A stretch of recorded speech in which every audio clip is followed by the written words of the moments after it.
Hello, everyone. My name is Jerry, and I was diagnosed with stage 2 triple negative breast cancer on May 2024.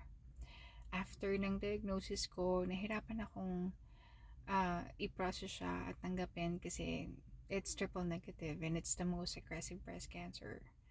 So, every test na ginawa ko after ng diagnosis is nakaka-paranoid kasi hindi ko alam kung kumalat na yung cancer sa katawan ko. So, nakaka-paranoid siya. Even before mag-start yung chemo ko, medyo nagpapanik ako kasi by that time, hindi ko naman alam kung ano magiging reaction ng katawan ko once nag-start na yung chemo ko. So, during those difficult times of my life, sa online mass ako kumapit kay Father Raura and syempre sa buong family ko. So, I'm really thankful na nauso na yung online mass dahil sa nangyaring pandemic.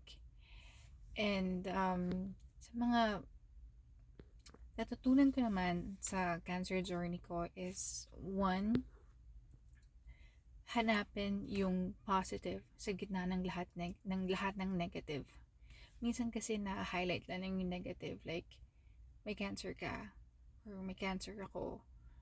Pero kung titingnan mo yung positive side or hahanapin mo, may kita mo na may health card ka, may nag-aalaga sa'yo, may nag-aalaga sa akin yung nagkasakit ako, and pinayagan ako ng company namin na mag-work from home ng buong chemo session ko.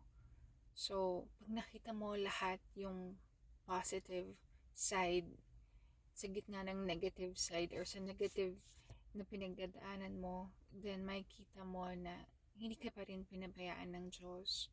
May kita mo na sa gitna ng lahat ng problema, nandyan pa rin siya para sa'yo. So, pag nakita mo yon, hindi ka na masyadong malulugmok sa pinagdadaanan mo. Kasi nakita mo na nandyan pa rin siya. And another thing is, huwag mong idigdig sa sarili mo na may sakit ka. Live your life and subukan mo maging masaya. Gumawa ka ng future plans. Like, ang nakatulong sa akin is, gumawa ako ng mga plano na makikita ko ulit yung dagat after ng chemo sessions ko. Makikita ko ulit ang makakapag makakasakay ulit ako ng eroplano. Like, mga ganung bagay na something na nilook forward ko after ng chemo session ko, and that really helped. Because I have something to look forward sa future. Or any future plan with your kid. Like sa akin, meron akong anak, and ang nilook forward ko is yung prom niya, yung graduation niya, na dapat nandun pa ako. And I was able to attend those. So, thankful ako doon. And another thing na natutunan ko sa cancer journey is huwag mong panghinayangan or pagsisihan yung mga bagay na ginawa mo para ma-survive or malagpasan ang darkest times ng buhay mo. Like, if you shopping ka ng 1 week or naubos na yung sweldo mo kaka-shopping, kumain ka ng cake, kumain ka ng matatamis, kumain ka ng mga bawal, mga ganong bagay. Kung natulog ka ng 3 days, umiyak ka ng 1 linggo, ginawa mo lahat ng bagay na kaya mo, na kailangan mong gawin para malagpasan yon.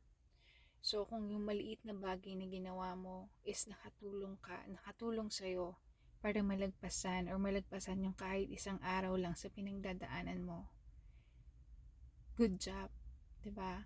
Good job sa sarili mo kasi ginawa mo pa rin yung bagay na kailangan mong gawin to survive it.